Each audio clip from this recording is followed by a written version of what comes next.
बिस्मिल्लाहिर्रहमानिर्रहीम। Dear students, आज हम फंक्शंस इन पाइथन का टॉपिक स्टार्ट करेंगे।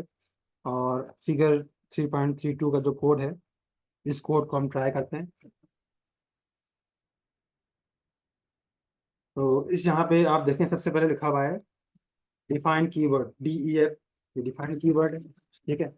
और उसके बाद फिर आगे लिखा हुआ है ड्रॉ अंडरस्कोर H लाइन, यानी हॉरिजॉन्टल लाइन।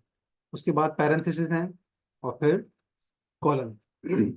तो अब यहाँ इन चीज़ों को देख लें। सबसे पहले तो ये जो ड्रॉ अंडरस्कोर हॉरिजॉन्टल लाइन, ये हमारे फंक्शन का नाम है। और जो फंक्शन है, इसकी पहचान होती है इसके आगे बने हुए दो राउंड ब्रैकेट्स, जिन्हें हम पैरेंथेसिस भी कहते हैं।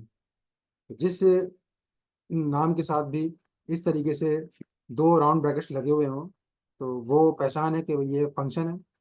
और इस फंक्शन को हम डिफाइन करने लगे हैं। अगर आपको याद हो तो इससे पहले हमने कई सारे फंक्शंस को अपने प्रोग्राम में इस्तेमाल किया है, जो कि प्री डिफाइन या बिल्ट इन फंक्शंस होते हैं।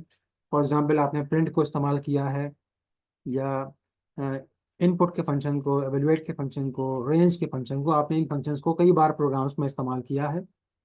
तो ये जो फंक्शन हम बनाने लगे हैं, ये प्री डिफाइंड फंक्शन नहीं है, बल्कि हमारा खुद अपना बनाया हुआ फंक्शन है, जिसे हम कह सकते हैं कि ये हमारा यूजर डिफाइंड फंक्शन है। इसे हम खुद डिफाइन कर रहे हैं। ये डिफाइन का कीवर्ड बता रहा है कि इस फंक्शन को हम खुद डिफाइन कर रहे हैं।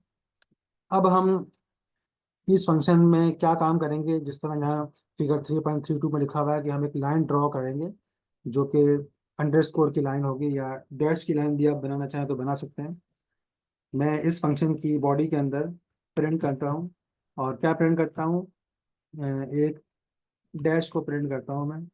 और कितनी बार प्रिंट करता हूँ? 10 टाइम्स प्रिंट करता हूँ, ठीक है। तो हमने डैश को प्रिंट किया है 10 टाइम्स, और ये ड्रॉ लाइन का फंक्शन बन चुका है। अब फंक्शन तो हमने डिफाइन कर दिया है। इस फंक्शन में एक ही लाइन है, जो कि 10 हाइफन्स या माइनस का साइन जो होता है वो ड्रॉ कर रही है। तो अगर मैं इसी हालत में इस फंक्शन को सेव करता हूँ और रन करता हूँ, तो आप देख लें कि इसकी आउटपुट कुछ भी नहीं है। अब इसकी आउटपुट कुछ क्यों नहीं है? तो इसकी वजह ये है कि हमने ये फंक्शन डिफाइन तो कर दिया है, लेकिन इस फंक्शन को हमने इस्तेमाल करने के लिए, यूज़ करने के लिए कॉल नहीं किया है। तो इस फंक्शन को अगर आपने इस्तेमाल करना है या यूज़ करना है, तो आपको कॉल करना पड़ेगा। तो मैं इस फंक्शन को कॉल करता हूँ। और कॉल करने के लिए मैं क्या करूँगा? जस्ट इस फंक्शन का नाम लिखूंगा, ड्रॉ अंडरस्कोर हॉरिजॉन्टल लाइन। और उसके बाद जो आगे एम्प्टी पैरेंथेसिस है, खाली पैरेंथेसिस, जिनके बीच में कुछ भी नहीं लिखा हुआ, ना डेफिनेशन में लिखा हुआ है, तो वो भी चीज़ मैं यहाँ लगा दूंगा। तो अब ड्रॉ लाइन का फंक्शन मैं कॉल कर रहा हूँ। जिस तरह आपने प्रिंट का फंक्शन कॉल किया है, प्रिंट का फंक्शन लिखा, पैरेंथेसिस बनाए, और उसमें आपने जो लिखना था वो लिख दिया, इस तरीके से प्रिंट का फंक्शन कॉल हुआ, और प्रिंट के फंक्शन ने जो काम करना था वो काम कर दिया। तो सिमिलरली, ये ड्रॉ हॉरिजॉन्टल लाइन का फंक्शन हम यहाँ कॉल कर रहे हैं, तो ये फंक्शन बाकायदा कॉल होगा। और इस फंक्शन में जो काम भी है वो काम हो जाएगा। मतलब प्रिंट का काम है तो प्रिंट का काम हो जाएगा। तो अब मैं इस प्रोग्राम को दोबारा से रन करता हूँ। तो आप लोगों ने देखा कि वो 10 डैश की या हाइफन की लाइन आप देख सकते हैं कि यहाँ प्रिंट हो गई है, ठीक है। अच्छा, अब दोबारा से हम उस फिगर को देखते हैं।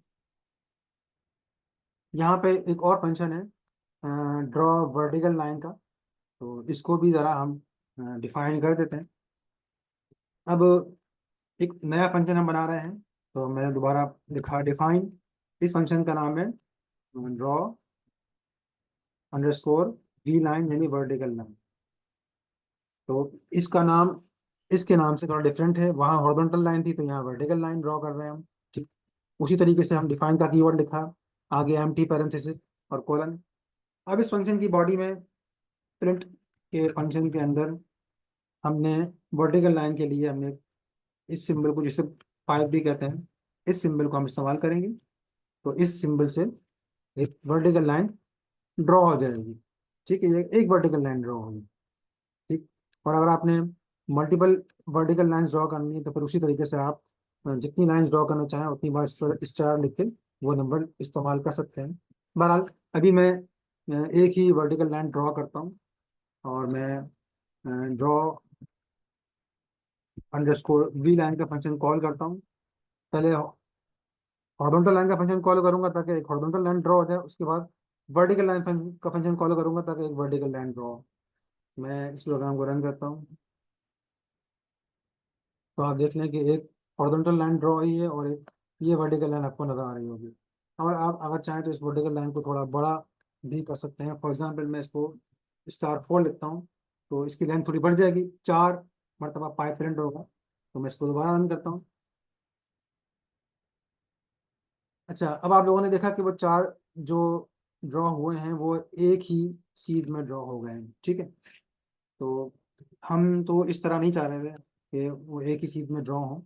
तो फिर उसके लिए हम क्या करेंगे, फिर हम ये करेंगे कि बजाय इसके कि हम यहाँ पे स्टार लिख के 4 लिखें, हम ये करेंगे कि प्रिंट के फंक्शन को हम 4 बार लिख देंगे। ये 2 हो गया, फिर 3 हो गया, और फिर 4 हो गया, ठीक है। अब वो जो मसला हमारे आउटपुट में आया था, ये मसला नहीं होगा, और एक स्ट्रेट वर्टिकल लाइन ड्रॉ होगी। तो इसको भी हम जरा रन करके देख लेते हैं। तो आप देख सकते हैं कि जिस तरह वो एक हॉरिजॉन्टल लाइन थी, तो बिल्कुल एक वर्टिकल लाइन ड्रॉ हो गई है। अब ये जो तरीका है, इस तरीके को आप और शॉर्टकट करना चाहें तो वो भी पॉसिबल है। और वो किस तरीके से पॉसिबल है कि आप जो है वो यहाँ पे \n को इस्तेमाल कर लें, ठीक है। अब \n को इस्तेमाल करेंगे तो उससे क्या होगा, वो आप आउटपुट में देख सकते हैं कि \n लाइन को चेंज कर देगा हर बार जब भी ये पाइप का कैरेक्टर ड्रॉ होगा। तो उसके साथ \n को लिखने का मतलब ये है कि हम लाइन भी चेंज कर देंगे, ताकि नेक्स्ट टाइम जो टाइप का पाइप का कैरेक्टर प्रिंट हो तो वो अगली लाइन पे प्रिंट हो, ठीक है। तो ये एक शॉर्टकट तरीका है, \n फॉर न्यू लाइन, कि हर पाइप का करेक्टर वो नई लाइन पर ड्रॉ हो। तो आपने यहाँ देखा है कि 4 बार लाइन चेंज हुई है, 3 बार, और एक वर्टिकल लाइन ड्रॉ हो चुकी है। तो ये था हमारा फिगर 3.2 का प्रोग्राम। उम्मीद है आप लोगों की समझ में आ गया होगा। इसको आप ट्राई करें और कोई मसला हो तो आप मुझसे पूछें। अल्लाह हाफिज़।